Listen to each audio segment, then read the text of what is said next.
મહાભારતનો પ્રસંગ છે. દ્રૌપદીને તો આપ બધા જાણો છો. દ્રૌપદીનો સ્વયંવર યોજાયો. દેશના રાજા મહારાજાઓ બની ઠનીને સ્વયંવરમાં હાજરી આપવા આવ્યા હતા અને બધા દ્રૌપદીને પામવા માટે ઉત્સુક હતા.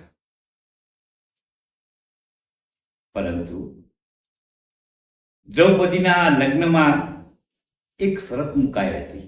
એ સ્વયંવર મુજબ એવી શરત નક્કી કરવામાં આવી હતી કે એક માછલી જે ફરી રહી છે અને એ માછલી સામે જોવાનું નથી, પણ નીચે હોજમાં પ્રતિબિંબ પડે છે.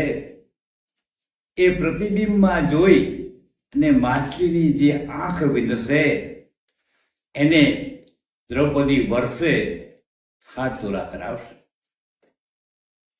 બધા રાજા મહારાજો ઉત્સુક હતા. બધાને પોતાની ધનુર્વિદ્યા ઉપર અભિમાન હતું. એક પછી એક રાજા મહારાજાઓ જાય છે, પરંતુ સફળ થતા નથી. નિરાશ થઈ પોતાના સિંહાસન ઉપર બેસી જાય છે. અંતે અર્જુનનો વારો આવે છે. અર્જુન તો મહાન ધનુર્ધારી, બાણ વિદ્યાનો બહુ જ હોશિયાર અને પરાક્રમી. એને પોતાની જાત ઉપર અભિમાન હતું. એને થયું કે હું આ પક્ષીની આંખ ફટાફટ વીંધી નાખીશ.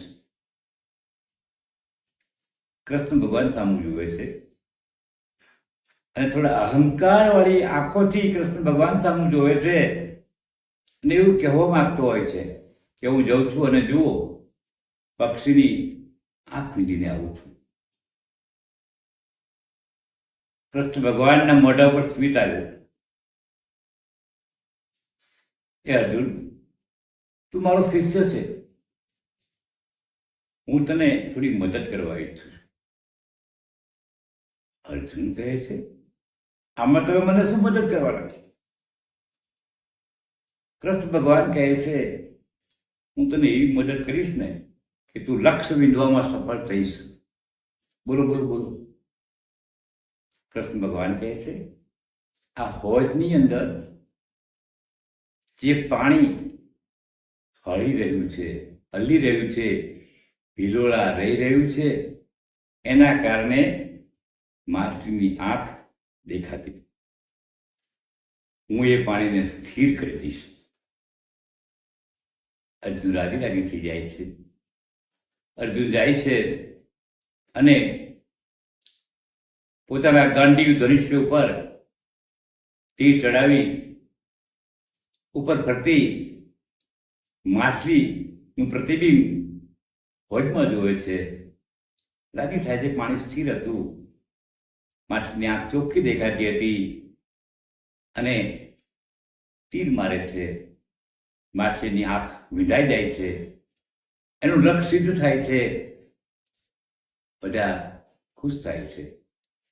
દ્રૌપદી હાર તોરા લઈને આવે છે, અર્જુનને પહેરાવે છે. ત્યારે અર્જુન કહે છે, ખરેખર ભગવાન મનુષ્યને ક્યારે અને કયા સ્વરૂપે મદદ કરે છે એ ખબર પડતી નથી. જો ભગવાન મનુષ્યને મદદ ન કરે તો મનુષ્યનું કોઈ કાર્ય સિદ્ધ થઈ શકતું નથી. પણ મનુષ્ય પોતાના અહંકારમાં હોય છે કે હું કરું છું, પણ ભાઈ માત્ર મનુષ્ય ઈશ્વરની કૃપા વગર શેકેલો પાપડ પણ તોડી શકતો નથી. યાદ રાખવું જોઈએ. તમને એમ થશે કે આવું કેમ કહેવામાં આવે છે? તો કદાપી ભગવાન કોઈને હાથોહાથ રૂપિયાના ઢગલા લઈને આપતો નથી, પણ તમને એવો માર્ગ બતાવે છે, એવી પ્રેરણા કરે છે કે તમે એવા કાજો કરો. આજે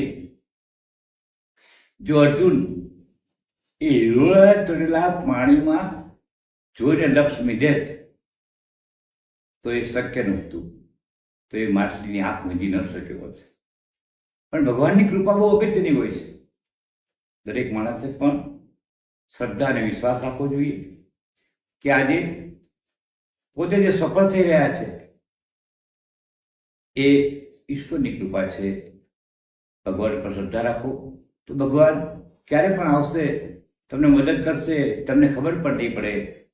તમારા આજે હજારો કામ પરિપૂર્ણ થાય છે ને, એ બધી ઈશ્વરની કૃપા છે. તો ઈશ્વર પર શ્રદ્ધા રાખો, વિશ્વાસ રાખો, તો તમારા બધા જ કાર્યો પૂર્ણ થશે. આ વાર્તા આપણે ઘણું શીખવે છે કે મનુષ્યએ પોતાની જાત પર અભિમાન કરવાની જરૂર નથી, પરંતુ ભગવાનનો પાઠ માનવો. પોતાને જે સફળતા મળી છે ઈશ્વરની કૃપાથી મળી છે. મારા મિત્રો, મારી આ વાર્તા તમને ગમી હશે. ગમી હોય તો લાઈક કરજો, શેર કરજો, સબસ્ક્રાઈબ કરજો, અને આવા નવા નવા વિડીયો જોવા માટે એક વિનંતી, કોમેન્ટ લખવાનું ભૂલતા નહીં. તમારી કોમેન્ટ અમને પ્રોત્સાહન આપે છે, નવું જોમ આપે છે, નવી શક્તિ આપે છે, નવી તાકાત આપે છે. તો કોમેન્ટ જરૂરથી લખજો. જય શ્રી રામ.